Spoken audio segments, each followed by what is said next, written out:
सीमाला जाऊन महिना झाला होता. 15 दिवस थांबलेली पाहुणे मंडळी आपापल्या घरी निघून गेली. मुलगा US ला आणि मुलगी कोलकात्याला जॉब करीत होते. तेही निघाले.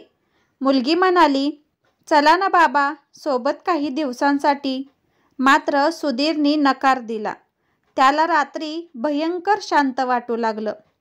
35 वर्षाच्या सहजीवनात असं कधीच एकटं राहण्याचा प्रसंग आला नव्हता. त्याला सीमासोबत घालवलेले दिवस आठवू लागले. कधी भांडण तंटा झालेला सुद्धा आठवत नव्हतं. आपण कितीही आदळआपट केली तरी ती मात्र शांतच राहायची. लोकांच्या दृष्टीने एक आदर्श जोडी. सीमा होतीच तशी, सगळ्यांशी मिळून मिसळून राहणारी. सुधीरनी कधी विचारही केला नाही ती अशी आपल्याला अर्ध्यावर सोडून जाईल. सीमा, तुझ्याशिवाय जीवन ही कल्पनाच करत नाही ग. कसं जगू मी सीमा? सुधीरला हुंदका अनावर झाला. सीमाचे लग्न झाले तेव्हा ती 20 वर्षांची. लग्नानंतर प्रायमरी शिक्षिकेची नोकरी लागली. नोकरी, घर सांभाळत नेटाने संसार केला. मुलं चांगली शिकली, चांगल्या पदावर नोकरीला लागली. मुलामुलींचं लग्न झालं. आताच कुठे सीमा सेवानिवृत्त झाली होती. किती ठरवले होते आपण की निवृत्त झाल्यावर दोघंही मस्त फिरू. सगळं छान असताना अशी अचानक निघून गेली. अचानक हार्ट फेल झाले. लक्षातच आलं नाही. अगदी शेवटच्या क्षणी लक्षात आलं. वेळच मिळाला नाही ट्रीटमेंट घ्यायला आणि अचानक निघून गेली. सुधीरनी डोळे पुसले आणि कपडे बदलायचे म्हणून कपाट उघडलं. त्याला हवा तो शर्ट दिसत नव्हता म्हणून वरच्या कप्प्यात हात घातला. एक डायरी खाली पडली. थरथरत्या हाताने डायरी उघडली. त्याने डायरी वाचायला सुरुवात केली. दिनांक, नुकतंच लग्न होऊन महिना झालाय. घरचं वातावरण फार विचित्र आहे. सासू सासरे सतत भांडत असतात आणि भावाभावात पण विशेष पटत नाही. नवरा तसा चांगला, परंतु मी म्हणेल ती पूर्व दिशा म्हणणारा. 1-2दा काही बोलून पाहिलं पण तो आपलं ऐकणार नाही हे कळलं. त्यामुळे मी तुम्ही म्हणाल तसं असं म्हणून जगायचं ठरवलं. बरंच काही लिहिलं होतं. तो पान पलटवत होता. दिनांक, आज आमच्या लग्नाचा पहिला वाढदिवस. यांना म्हटलं आपण बाहेर जाऊ, सिनेमाला जाऊ आणि बाहेरच जेवूया. तर म्हणाले, मला नाही आवडत. तुला खायचं असेल तर चल, तू खा, मी तुला सोडतो हॉटेलला. अरे हे काय बोलणं झालं? मला काय खायला जायची हौस होती. मैत्रिणी सांगायच्या आमच्या लग्नाच्या वाढदिवसाला आम्ही बाहेर फिरायला गेलो. नवऱ्याने गिफ्ट दिलं.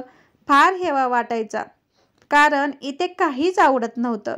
काही म्हटलं तर चिडचिड आणि भांडण. त्यानंतर मी बाहेर चला म्हणणेच सोडले. दिनांक, माझा मुलगा 5 वर्षांचा आहे. माझ्याकडे आई आलेली. आमच्या गप्पा गोष्टी सुरू होत्या. मुलांनी खाताना इकडे तिकडे सांडवलेलं. हे बाहेरून आले. कचरा पाहून डोकं फिरलं. बडबड सुरू झाली. मी म्हटलं करते ना साफ, थांबा थोडा वेळ. माहिती नाही काय इगो दुखावला. अगदी अंगावर धावून आलेत. हात उचलला. माझ्या आईच्या डोळ्यात पाणी आलं. मलाही खूप अपमानित वाटले. खूप राग आला. असं वाटलं सोडून जावं, परंतु तेवढी हिंमत नव्हती. आणि त्यांचा राग उतरला की परत चांगले वागतात. आपण काही चुकीचं वागलो, हिचं मन दुखावलं हे ज्ञानीही नसतं. मी मात्र विसरू शकत नाही. सगळं दुःख मनाच्या एका कोपऱ्यात बंद करून ठेवते आणि परत कधी ठेच लागली तर कप्पा उघडून बघते. फार त्रास होतो तेव्हा. दिनांक, आज मी पडद्याचे कापड आणले. खूप ओरडले. कुठलीही गोष्ट ह्यांच्याच मनाप्रमाणे व्हावी. मला घर सजवायला खूप आवडायचं. काही विकत घेऊया म्हटलं तर त्यावर लेक्चर देणार. तुला वापरायची तरी अक्कल आहे का, वगैरे वगैरे. काही कधी विकत आणले तर त्यात खोट काढणार. तुझी पसंत चांगली नाही, तुला व्यवहार समजत नाही, तुला लोक ठगवतात. इतकं बोलणं होतं की वाटतं कशाला आणलं आपण विकत. त्यानंतर मात्र काहीही विकत आणले नाही. पानांमागून पान पलटवू लागला. प्रत्येक पानावर त्याच्या तक्रारीच लिहिल्या होत्या. रमेशला खूप आश्चर्य वाटले की आपल्याला कधी वाटलेच नाही की सीमा इतकी दुःखी आहे. सीमाच्या मनात इतकी कटुता असून ती वरून चांगलीच वाटायची.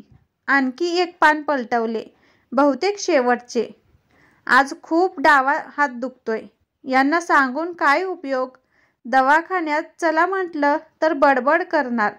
त्यापेक्षा नकोच, मीच जाऊन येते. तसंही यांना बाहेरगावी जायचं आहे.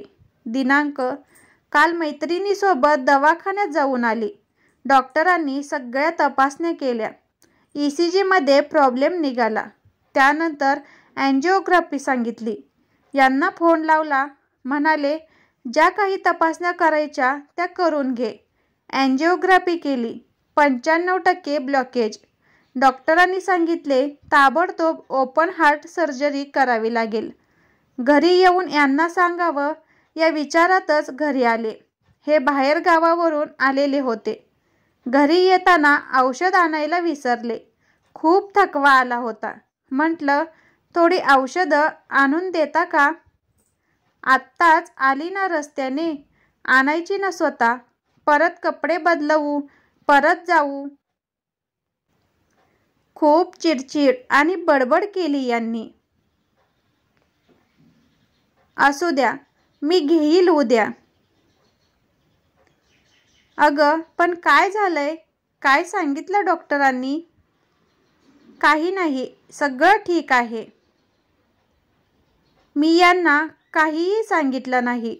साधी औषधं आणायला सांगितली तर किती त्रास, आणि आपलं ऑपरेशन असलं तर किती त्रास करून घेतील. तसंही आपण जगून काय करायचं? मुलगा मुलगी सेटल आहे. रोजची लहान सहान बाबीवरून कटकट.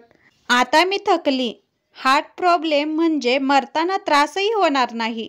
शांतपणे जाता येईल.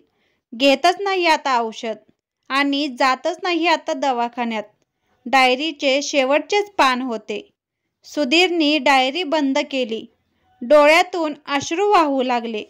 सीमाचा हार्ट अटॅक नसून आत्महत्या आहे आणि त्याला कारणीभूत मी आहे. सीमा, माझं वागणं तुला पटत नव्हतं तर तेव्हाच विरोध करायचा ना. तुझ्या मनात एवढा असंतोष होता हे कधी मला कळलंच नाही. मला वाटायचं आपण एकरूप आहोत, परंतु नाही. तुझं शरीर फक्त माझ्यासोबत होतं आणि तुझं मन, ते तर कधीच माझं झालंच नाही. का वागली ग तू अशी सीमा?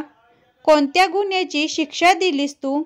सीमा, मी तुला समजूच शकलो नाही आणि तू मला समजून घेतलं नाही. तू आणि मी वेगळे आहोत असं कधी विचारच केला नाही. मला वाटायचं मी माझा निर्णय तुला सांगतो आहे आणि तुला तो पटतोय, तुझ्यावर लादतोय असं कधी मला वाटतच नाही. तुझं मन मला कधी वाचताच आलं नाही. पण सीमा, अगं एकदा बोलायचं होतं ग, व्यक्त व्हायचं होतं. भांडलो असतो कदाचित, परंतु कदाचित मला तुझं म्हणणं पटलंही असतं. नसतं पटलं तर निदान मला अपराधीपणाची भावना घेऊन सीमा जगावं तर नसतं लागलं. सीमा, अशी कशी ग घुमी तू?